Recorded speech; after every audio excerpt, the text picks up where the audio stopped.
Welcome to The Missing and Killed with Roxanne, where we dive deep into some of the most gruesome cases there are. In today's episode, we are talking about a mother of three, Anna Walshe, who was last seen in her own home on January 1st, 2023. Anna Walshe is a 39-year-old missing mom of three from Cohasset, Massachusetts.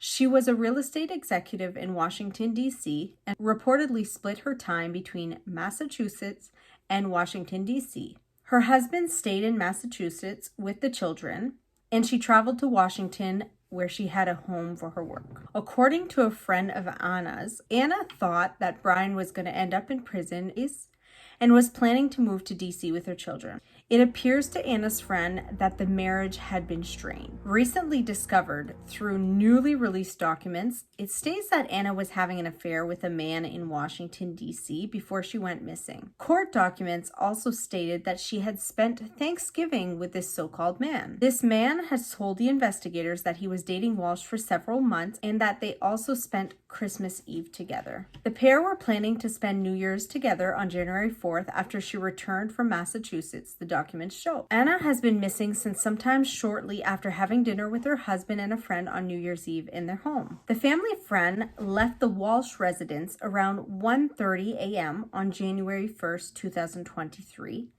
and Anna has not since been seen. Brian Walshe, 47 years of age, her husband, has been charged with first-degree murder, misleading police, and improper conveyance of a human body. Police state that they found evidence that linked him to the crime, including her clothes, Google searches, and uncovered blood. It is alleged that Brian Walshe killed his wife, dismembered her, and got rid of her body. During a court proceeding, it has become aware that Brian has used his son's iPad to research an array of topics such as how to dispose of a human body, how long it takes for a human body to smell, how long it takes for a person to be declared dead. These searches happened on January 1st between 4:50 and 6:30 a.m., just a few short hours after Anna Walshe has last been seen. These searches then continued the next day from 9:30 a.m. to 2:30 p.m. with topics such as how to effectively dispose of body parts, and how to clean up a crime scene. Other searches found in the iPad were how to mix ammonia, how to remove SIM cards from phones, apartment complexes in Brockton, Massachusetts, and on January 3rd, more searches included removal of odor of decomposing bodies, a crime scene cleanup company, how to detect blood using fluorescent, how to remove blood stains from concrete. Surveillance photos showed that Brian was seen purchasing $450 at a Home Depot and Lowe's on January 2nd, only one day after Anna was last seen and 2 days before her reported disappearance.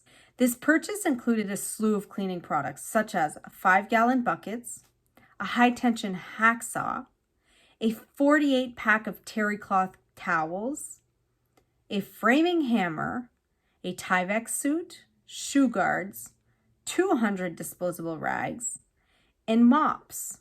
Assistant Attorney General Greg Connor alleged that it had become quite evident that Mr. Walshe was suspecting his wife of having an affair.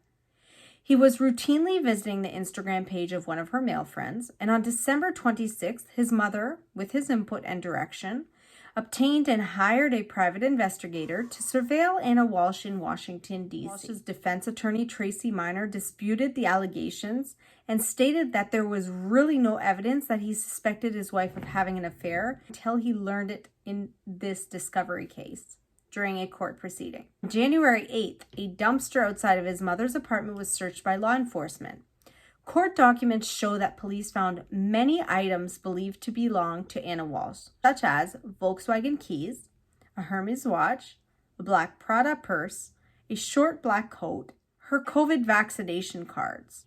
Law enforcement also found a Tyvek suit in the dumpster with stains that matched Anna Walshe's DNA. Other items found were a hacksaw in the dumpster. When the hacksaw was taken apart, a small bone fragment was recovered.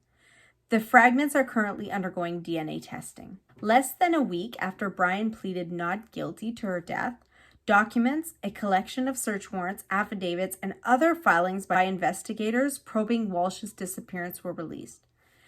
Brian Walshe was denied bail and pleaded not guilty to the charges of murder, misleading police, and improper conveyance of a human body. He was initially taken into custody after authorities executed a search warrant at his home, seized all digital device, and uncovered blood.